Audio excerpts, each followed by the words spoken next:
جانتے تھے کہ ابو بکر نے مصلی کیوں چھوڑا ہے، مگر سوال یہ ہے کہ جب جانتے تھے تو پھر پوچھا سبحان اللہ سبحان اللہ۔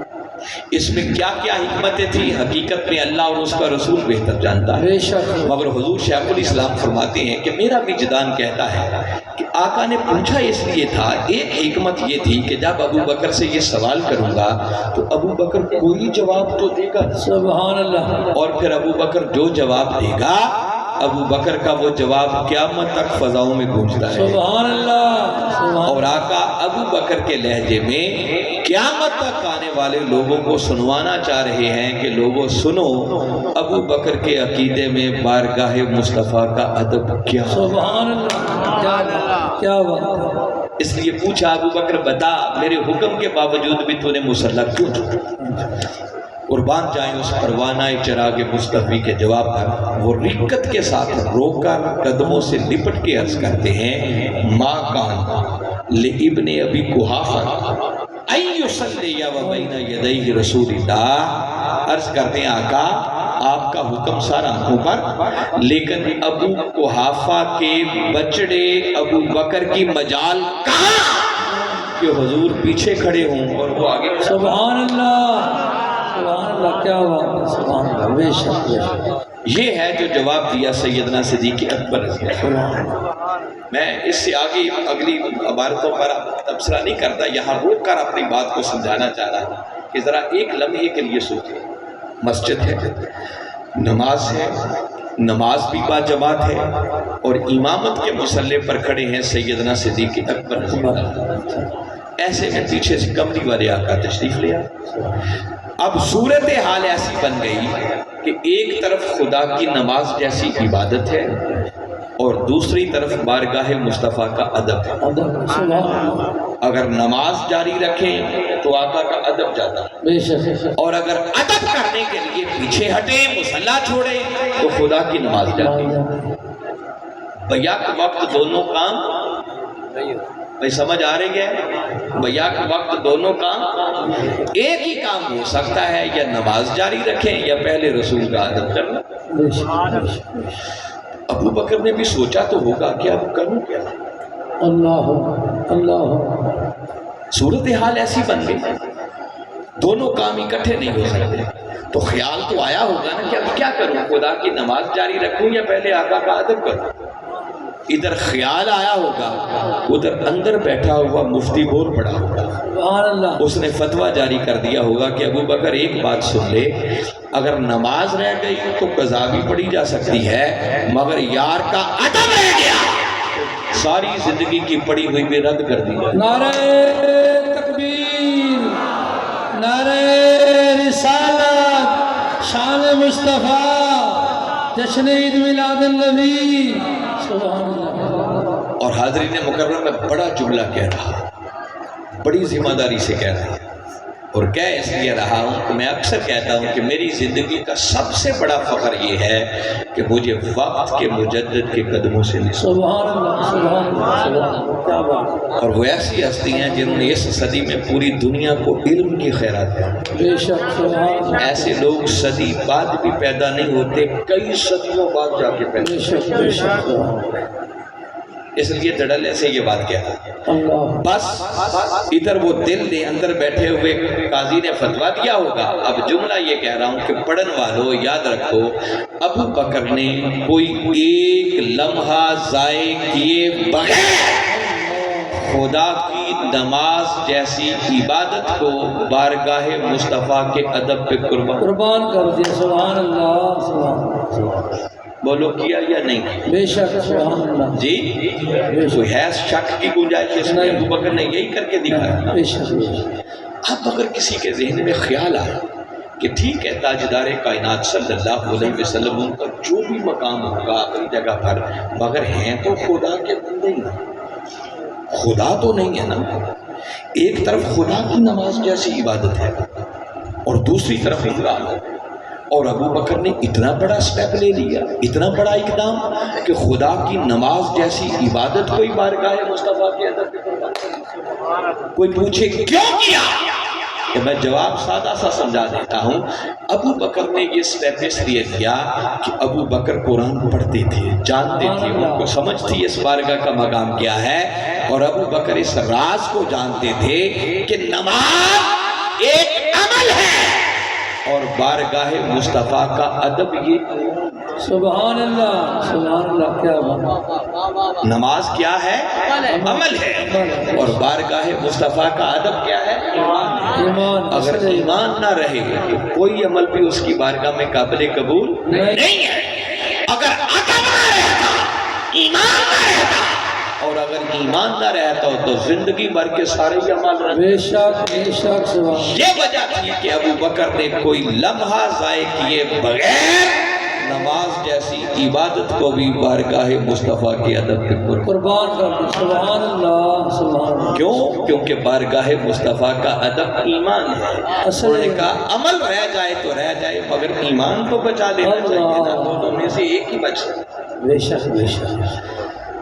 وقت خاصا زیادہ ہو گیا ہے، میں سمجھانا تو آگے بہت سارا مضمون چاہتا تھا کہ اعمال صالحہ پر بھی بات کروں، مگر ایک ہی بات ایمان صرف سمجھانے میں صرف ایک ہی رخ میں نے آپ کو سمجھایا ہے، اور کم و بیش 1.25 گھنٹے سے زیادہ ہے.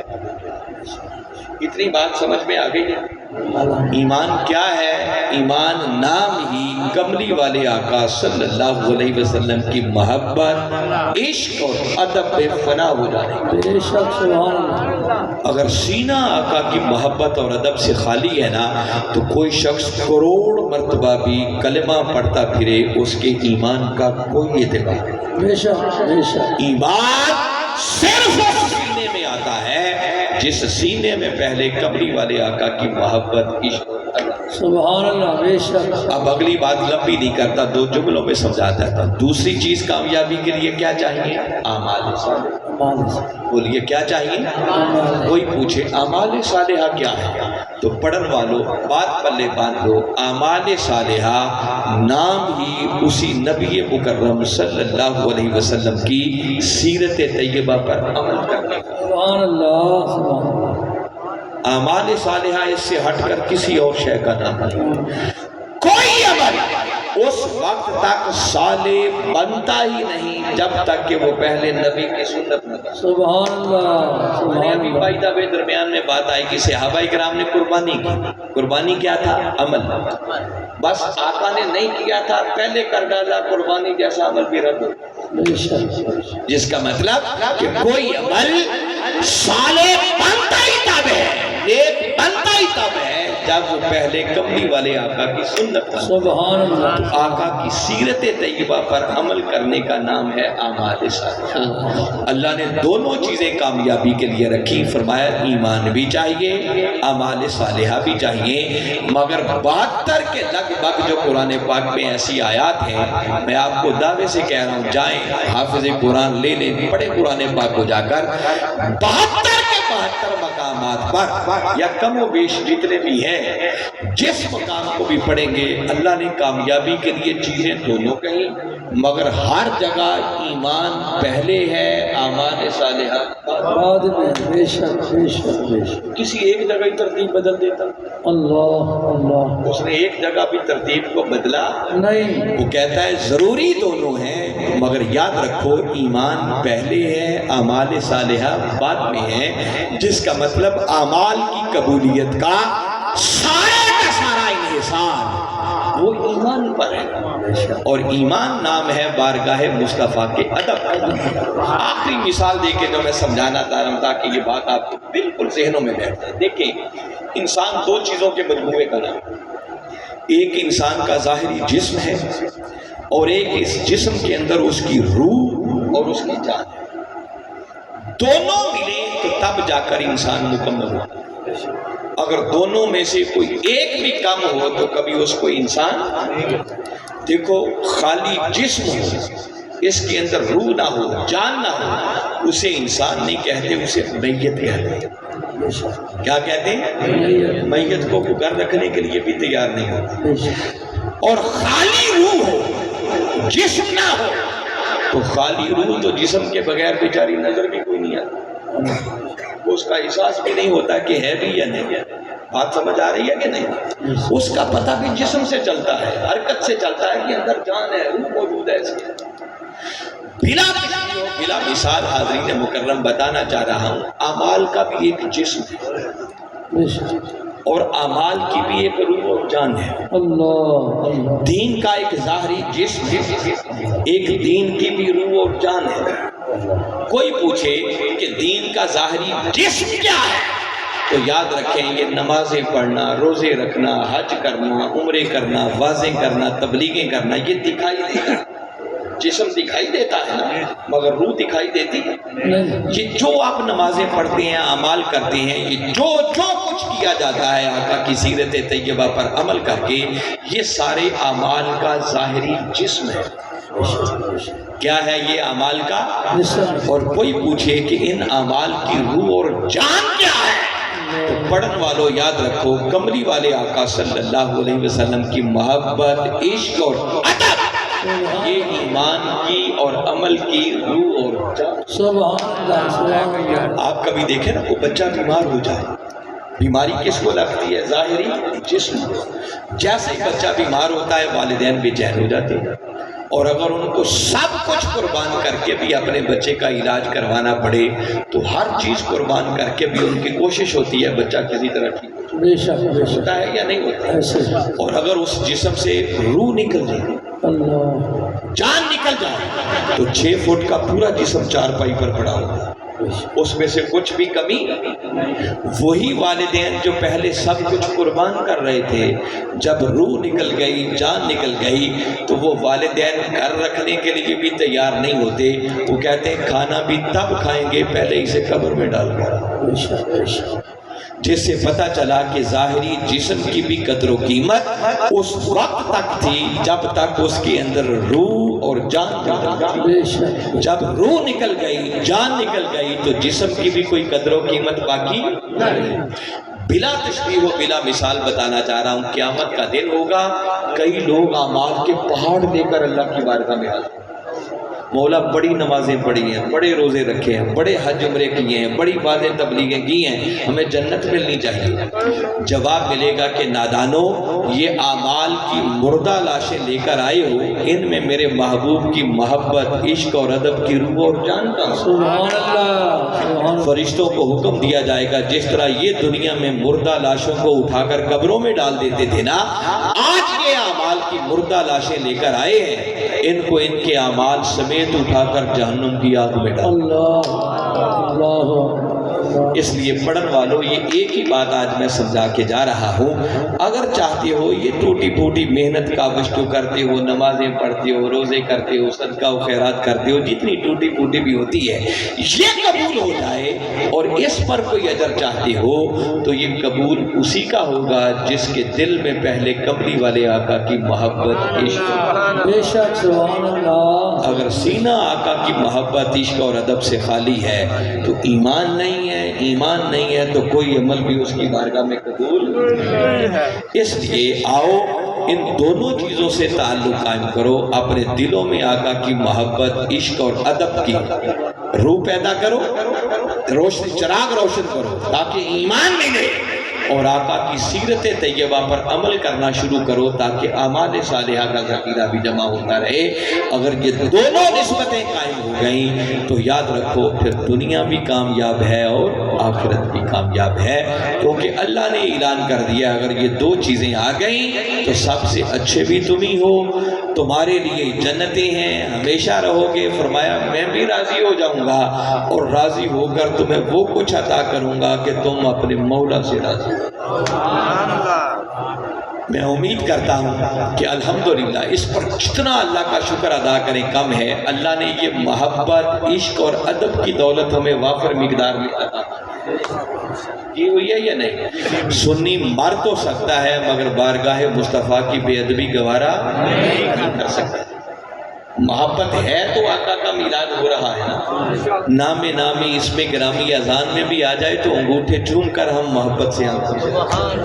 اللہ نے محبت اور ادب کی دولت ہمیں گٹی میں عطا کر دی، ہمیں وراثت میں عطا کر دی۔ اب ضرورت اس امر کی ہے کہ تھوڑی سی محنت کر کے اپنے عمل کو بہتر کریں۔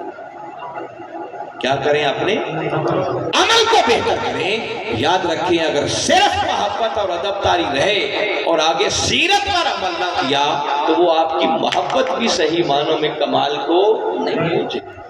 مجھے بتائیں وہ کیسا ادب ہے کہ ادھر تو روضہ انور کی طرف پشت نہ کریں، انگوٹھے چوم کے آنکھوں سے لگائیں، اور آقا فرمائیں کہ 5 وقت کی نماز بھی پڑھنی ہے، نماز دین کا ستون ہے، تو کہیں نماز ہم سے نہیں پڑھی جاتی۔ کیسا ادب ہے، کیسی محبت ہے۔